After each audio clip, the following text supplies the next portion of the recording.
About to become only the second runner in the 41-year history of the race to break 15 hours.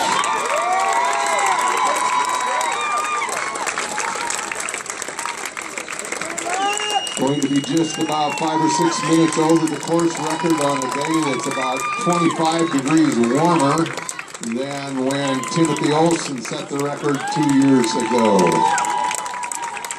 Rob Krar, a former collegiate 1,500-meter runner at Butler University, originally from Canada, now living in Flagstaff, Arizona. Second here last year in 15:22. He's his 9th ultra. Never finished lower than second.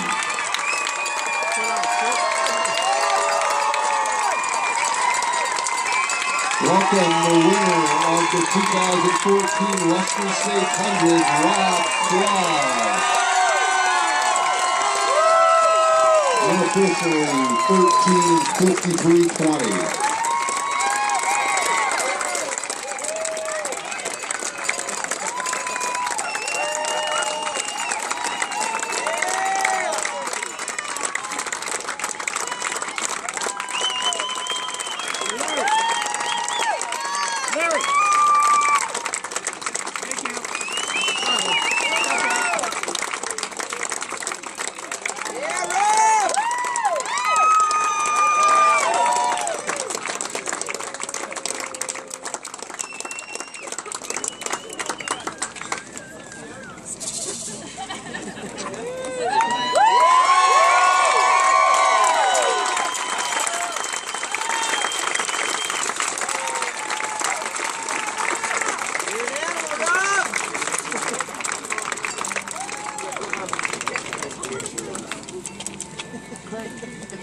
Craig.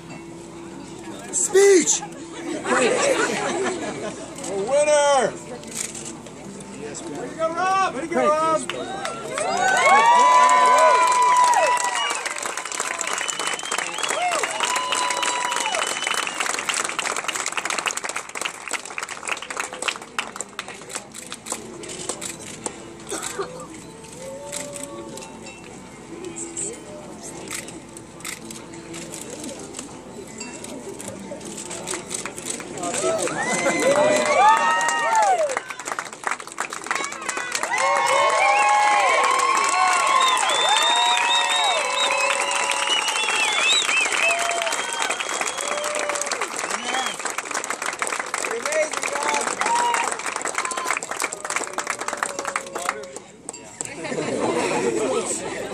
Water? No water. Should you bring it right there? Right behind. Oh, yeah, we got it. Yeah, it's I pulled the wrong bottle. You pull that one. Here we go.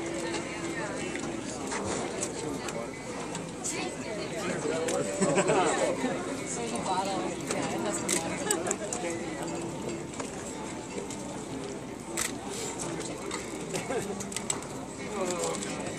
Yeah, Rob. Great. Nice work, buddy. Root beer.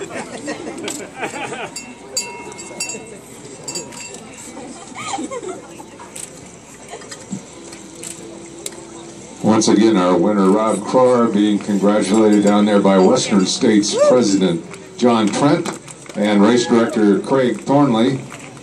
We will have an interview with Rob momentarily, but we're going to allow him to take a moment to catch his breath after a mere 13 hours and 53 minutes of intense effort today. Good job, Rob.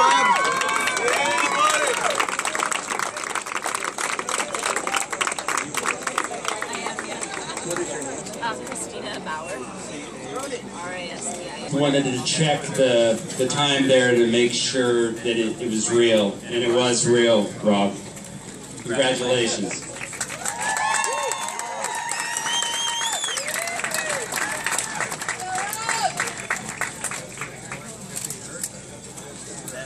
As Rob is slipping on his sandals here, just wanted to mention a couple of things about today's run that Rob did.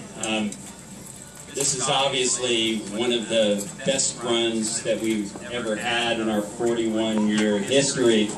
And I'm pretty sure that Rob's run down to the river from Forest Hill to the river crossing was probably our fastest ever as well. I think it was 2 hours and 3 minutes that Rob ran down to the river, which is phenomenal. More than 10 minutes faster probably than the fastest split we've ever had.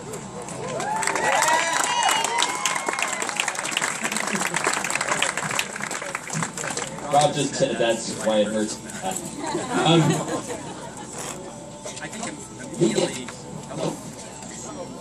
Are we working? Yeah. I'm curious, Rob, who was that beautiful woman that you were hugging at the finish line? She's the reason I'm here. Everybody's probably getting sick of hearing me say it, but she's the love of my life, and honestly, I wouldn't be doing this without her. She's an incredible woman. All right. She looked pretty happy, too. Tell us, Rob, a little bit about the race today. What was your approach going in? The fact that you were second last year, you closed fantastically on a really great runner too, Tim Olson. What was kind of the plan for today, and how did the plan actually play out?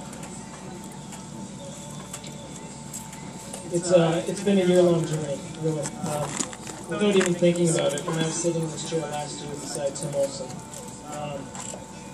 even if I didn't consciously think it, I knew my goal, my year-long goal was to be sitting here right now talking to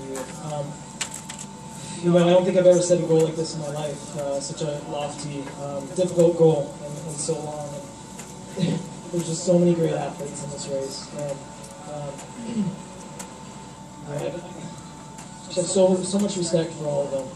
The race today, it was important for me to run my own race. It really was. The other athletes were almost a tool for me to help push me along.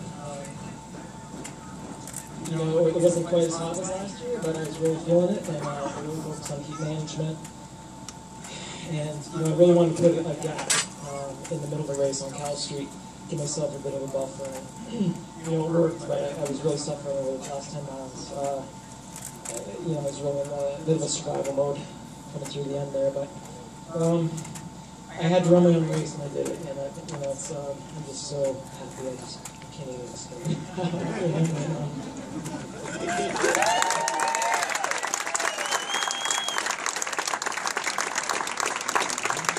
One of the wild cards today was Max King. People really didn't know, well, you've run against Max, and you know his immense talent. People really didn't know how much he might lay it on the line. Did you expect him to go out and lead the way he did? And where was it when you finally went by him?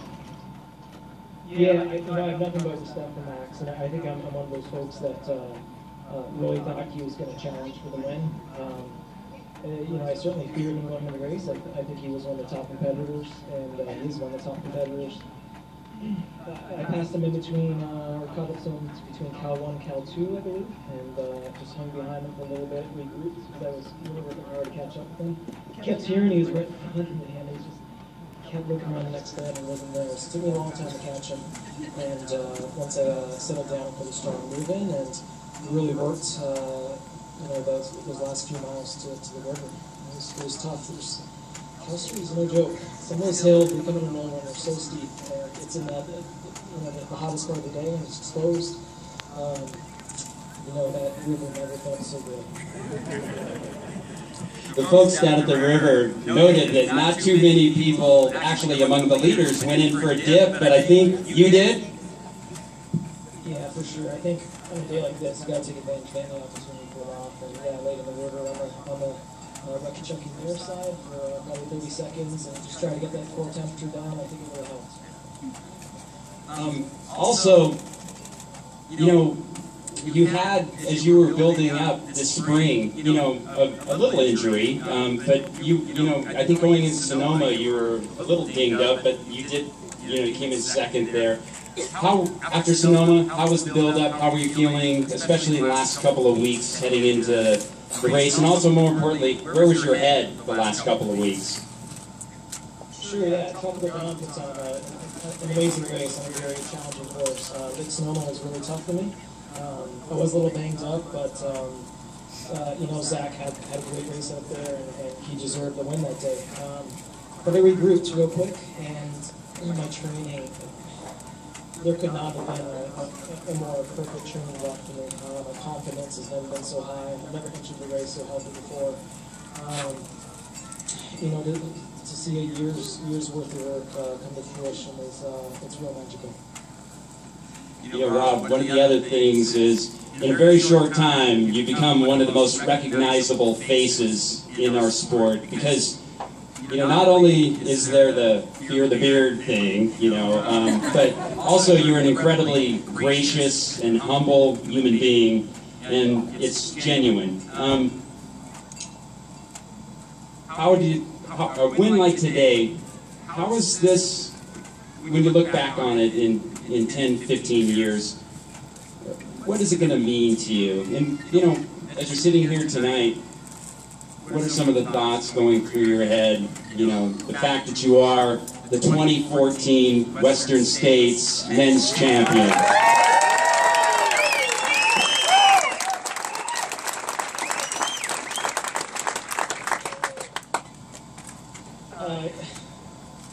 I need some time to process it. It's magical. It's you know, I've had a long career in and out of running, but you know, to be embraced by the ultra running community, they're the friendliest, most genuine runners around. But I need time to. It's incredible. You know, it's the biggest goal I've ever set, and it's something I'll cherish for the rest of my life. A couple other quick questions, and we'll leave you alone here. But this is great. This guy is like gold in terms of interviewing. I can ask the most idiotic question, and Rob is going to kind of come with a beautiful answer. As you were running through the neighborhood here, that's always an emotional moment for our runners as you get near the track. Was it emotional for you, or were you just feeling like you were holding on? Or because it seemed like when you hit the track, the emotion was kind of hitting you at that point. I was just soaking it in. You know, there were a million thoughts going through my head. I can't even tell you what I was thinking. But you know, every one of those painted footsteps as they went by me, I think another thought came into my head. It was incredible. I soaked it up, and I got on the track, and you know, I've been dreaming about this, the moment, you know, that first step on the track for last year, and you know, just I really let the emotions go, and wow, I'm a happy guy. I can't top that. Ladies and gentlemen, our 2014 champion, Rob Krar!